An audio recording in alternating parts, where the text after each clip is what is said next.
Hello दोस्तों, स्वागत करते हैं उसके बीच में आपके अपने चैनल स्टडी मिरर पर। दोस्तों बात करेंगे चीफ जस्टिस साहब का पेंशन से जुड़ा एक आदेश, जहां पर जजों की पेंशन से जुड़ा मामला आर्टिकल 216 का हवाला दिया सीजेआई साहब ने। इक्वल सैलरी एंड पेंशन का की टिप्पणी भी की। इन सभी मुद्दों पर चर्चा करेंगे तो वीडियो माध्यम से, तो वीडियो बिना स्किप करने तक बने रहिए मेरे साथ आपके अपने चैनल स्टडी मिरर पर। जो लोग चैनल पर नए हैं तो प्लीज़ चैनल को लाइक करें, शेयर करें, सब्सक्राइब करें, साथ में बेल आइकन दबाना बोले ताकि मेरे वीडियो नोटिफिकेशन आप तक पहुंच रहे। जैसे दोस्तों देख सकते हैं यहाँ पर equal salary and pension, supreme court का बड़ा फैसला, सभी हाई कोर्ट जजों को समान वेतन और पेंशन का आदेश।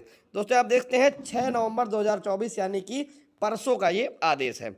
यहाँ पर आप देखते हैं मंगलवार को सुप्रीम कोर्ट ने एक ऐतिहासिक फैसले में घोषणा की कि सभी हाई कोर्ट जजों को समान वेतन और pension, equal salary and pension के अधिकार मिलने चाहिए। अदालत का मानना है कि न्यायिक स्वतंत्रता और वित्तीय समानता के सिद्धांतों का पालन करते हुए जजों के साथ किसी भी प्रकार का भेदभाव नहीं होना चाहिए। इस निर्णय का उद्देश्य न्यायपालिका को अधिक और सशक्त बनाना है। न्यायिक स्वतंत्रता के लिए समान वेतन और समान पेंशन की आवश्यकता सुप्रीम कोर्ट के चीफ जस्टिस डीवाई चंद्रचूड़ ने और जेबी पार्टीवाला और मनोज मिश्रा की बेंच ने स्पष्ट किया कि हाईकोर्ट सभी जजेस को समान वेतन और pension, equal salary and pension, समान वेतन और पेंशन का लाभ मिलना चाहिए, क्योंकि सभी एक ही संवैधानिक स्तर के अधिकारी होते हैं।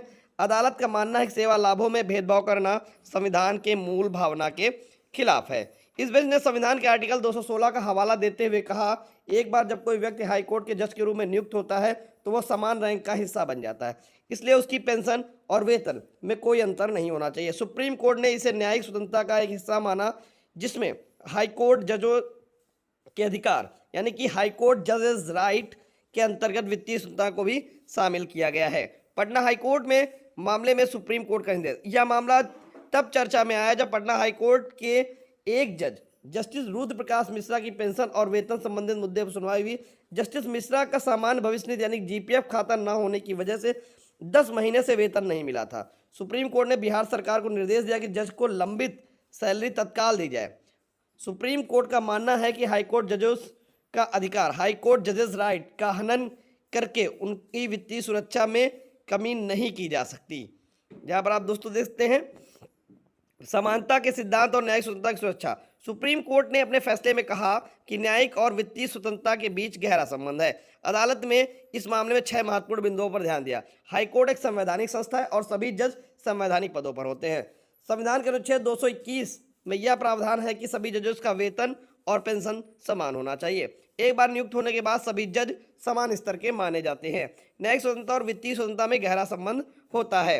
वर्तमान में और सेवानिवृत्त जजों को बिना किसी भेदभाव के लाभ मिलना चाहिए। किसी भी भेदभाव संविधान के अनुरूप नहीं है। इस प्रकार सुप्रीम कोर्ट ने स्पष्ट किया, समान वेतन और pension, equal salary and pension का लाभ सभी हाई कोर्ट जजों का अधिकार है। तो दोस्तों एक इसी तरीके से दूसरा मामला और देखने को मिला, जहां पर दूसरा मामला जहां पर हाई कोर्ट के रिटायर्ड जज और पेंशन महज 15,000 सुनकर सुप्रीम कोर्ट भी हैरान। सुप्रीम कोर्ट के कुछ रिटायर्ड जजों को 6,000 रुपए से 15,000 रुपए के बीच में पेंशन मिलने पर हैरानी जताई। यहाँ पर आप दोस्तों देख सकते हैं दूसरा मामला है 7 नवंबर का। पहला मामला 6 नवंबर जिसमें चीफ जस्टिस साहब ने फैसला दिया समान वेतन और समान पेंशन का। फिर दूसरा मामला 7 तारीख को एक और आता है सुप्रीम कोर्ट में, जहां पर आप देख सकते हैं कि सुप्रीम कोर्ट ने गुरुवार को रिटायर जजों को 6,000 रुपए 15,000 रुपए के बीच मामूली पेंशन मिलने पर हैरानी जताई। जस्टिस बी आर गवई, जस्टिस पी के मिश्रा और जस्टिस के वी विश्वनाथन की बेंच ने हाईकोर्ट के रिटायर्ड जज द्वारा याचिका सुनवाई कर रही है, जिन्होंने कहा कि मात्र 15,000 रुपए पेंशन मिल रही है। याचिकाकर्ता जिला अदालत में 13 साल तक जज के रूप में सेवा देने के बाद इलाहाबाद हाईकोर्ट के जज के रूप में प्रमोट किए गए थे। उन्होंने दावा किया कि अधिकारियों ने पेंशन की गणना करते समय उनकी न्यायिक सेवा पर विचार करने से इनकार कर दिया था। सुप्रीम कोर्ट की पीठ ने टिप्पणी की कि हमारे सामने हाईकोर्ट रिटायर्ड जज हैं जिन्होंने 6,000 से 15,000 रुपए पेंशन मिल रही है, जो चौंकाने वाला है। ऐसा कैसे हो सकता है? जस्टिस गवाई ने कहा कि जजों के लिए रिटायर के बाद की सुविधाएं हर हाईकोर्ट में अलग अलग हैं और कुछ राज्यों में बहुत बेहतर लाभ दिए गए हैं। इसके बाद सुप्रीम कोर्ट ने 27 नवंबर के लिए डेट निर्धारित कर दी है। मार्च में एक अलग याचिका सुनवाई करते हुए सुप्रीम कोर्ट ने कहा कि हाईकोर्ट के रिटायर्ड जजेस की पेंशन लाभ की गणना इस आधार पर कोई भेदभाव नहीं किया जा सकता कि वे बार या जिला न्यायालय से प्रमोट हुए हैं। तो दोस्तों यहाँ पेंशन जुड़े 2 मामले हैं, जहां पर जजेस की पेंशन को लेकर जजेस परेशान हैं और इस मामले पर जबकि चीफ जस्टिस साहब ने कह दिया है कि हाई कोर्ट के जजेस का जो पेंशन है, समान वेतन और समान पेंशन का लाभ उनको दिया जाना चाहिए। धन्यवाद।